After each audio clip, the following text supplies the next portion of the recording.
Well, hey everyone, at this point, the news of the 8.7% cost of living adjustment has been covered by just about every site, and most of them have covered it multiple times. And I'm not surprised. This has been really hot news because it's been the fourth largest cost of living increase in the history of Social Security, at least the modern way that increases are calculated.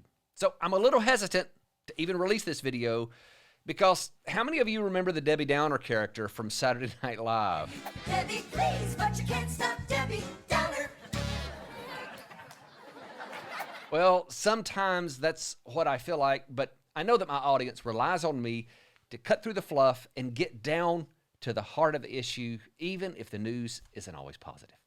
And with this cost of living increase, while it'll be good news for now, it's going to come at a high cost and accelerate the problems with Social Security. But before we jump into this issue, I've said it 100 times already, but there's going to be big changes to Social Security within the next few years. There's just no choice. Sticking our heads in the sand and pretending that the system is just going to magically continue in the future as it always has in the past is just not realistic.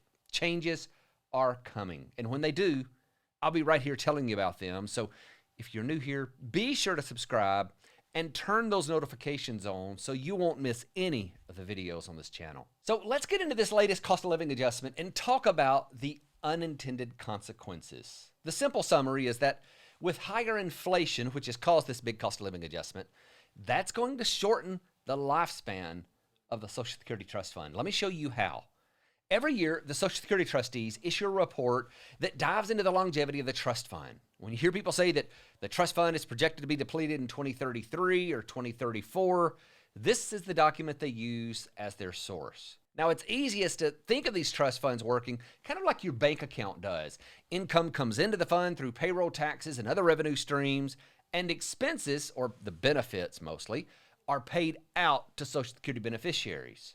Now, since 1957, there have been multiple years where more income has come in than has been spent on benefits, resulting in a nearly $3 trillion cushion waiting in the trust funds for future use. Now, an easy way to think of this is just imagine that your living expense is about $4,000 per month. And let's say that for several years you had a job that paid you $5,000 per month. So you've been able to save about $1,000 per month. But now things change and your job is paying you $3,000 per month. Now, well, there's obviously a $1,000 deficit, but thankfully you have savings that you can draw from to supplement your $3,000 in income from your job. That's exactly what's going on with Social Security, just on a much larger scale. And in the same way, you'd be able to look at your projected future spending and figure out how long your savings will be able to supplement your income from your job. The Social Security trustees have run a very similar model to estimate how long their savings account will last.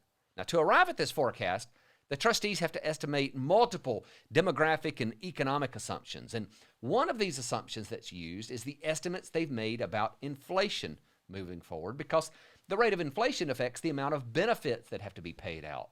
Now, if we go back to the example of a person doing this, it would be like their living expense increasing from $4,000 per month to a higher number. If their income didn't also increase by that amount, that would mean that the amount pulled from the savings would have to increase to fill the gap. So the estimate of the Social Security trust funds being depleted in 2034 is based on a certain expectation of inflation. And the number they used in the 2022 trustees report was 3.8%. Now, by now, we all know that the actual number was 8.7%, so it was more than twice as high. And remember, there's no such thing as a negative COLA, so these higher benefits will be here forever. The other component of inflation that has a direct impact to Social Security, but not mentioned that often, is wage inflation. The increases to the average wage index have a direct impact on how much your historical earnings are increased and how much the actual dollar amounts in the formula increase. Now, there's a 2-year lag on this, so the pertinent number here is the 2021 number that will affect benefits in 2023. Now, the increase that the trustees forecast was 5.6%, and the actual increase was nearly 60% higher at 8.9%. Now, the end result of both the price inflation and wage inflation being substantially higher than the forecast means that the amount of money coming out of the trust funds is going to increase at a substantially faster pace than the trustees thought it would. Now, it is only fair, though, to mention that there are some things caused by inflation which will increase the revenue of the trust fund. So that's the other side of it. For example, the maximum taxable earnings is going to increase by more than expected. So revenue from Social Security taxes will be somewhat higher than is anticipated, as long as the unemployment rate holds steady. But ultimately, a tax increase on a small segment of workers won't be nearly enough to offset the increase that everyone on Social Security is going to receive. Whatever happens, the 2023 Trustees Report is going to be fascinating. So stay tuned, and I promise I'll cover that as soon as that report comes out.